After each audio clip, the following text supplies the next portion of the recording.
Layanan di TPA Mandung, Desa Sembung Gede, Kecamatan Kerambitan ditutup sementara selama 2 hari. Penutupan TPA dilakukan lantaran ada pengerjaan penataan sampah karena sudah meluber mendekati kantor penjagaan dan menutupi akses jalan keluar masuk kawasan.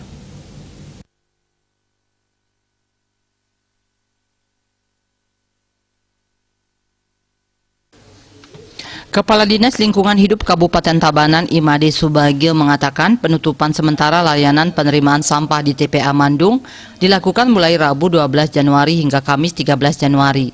Layanan akan dibuka kembali pada Jumat 14 Januari.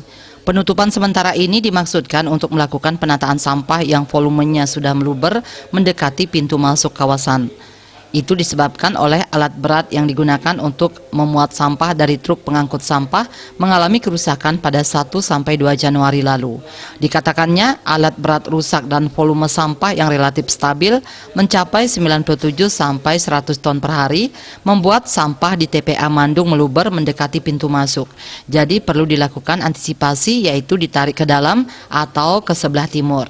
Menurutnya, ketika alat berat rusak 1 atau 2 hari saja pasti berpengaruh pada volume sampah di TPA. Sebab ketika layanan penerimaan sampah dibuka kembali, volumenya pasti lebih besar lagi karena pengambilan sampah sempat tertahan sebelumnya. Selain itu, pengaruh musim hujan membuat sejumlah warga enggan melakukan pemilahan sampah. Penataan sampah di TPA dilakukan menggunakan tanah agar sampah bisa ditarik mundur ke dalam dan truk pengangkut sampah yang masuk tidak selip. Penutupan layanan sementara ini dikhususkan untuk pengambilan sampah yang dilayani oleh pihak swasta, sedangkan truk layanan di desa yang dilayani oleh DLH masih dibuka. Hanya waktu pengambilannya terbatas. Sampah di pusat kota diambil pada pagi hari.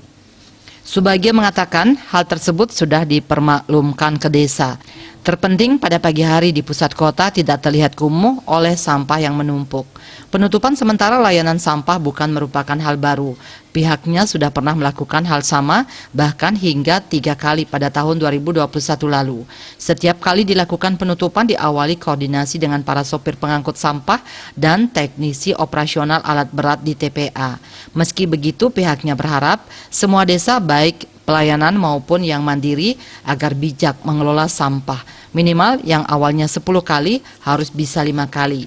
Caranya dengan mengedukasi warga masing-masing. Sementara itu, data di Dinas LH Kabupaten Tabanan, volume sampah yang mencapai 97 hingga 100 ton per hari disumbang oleh truk DLH sebanyak 26 armada yang diangkut 34 kali.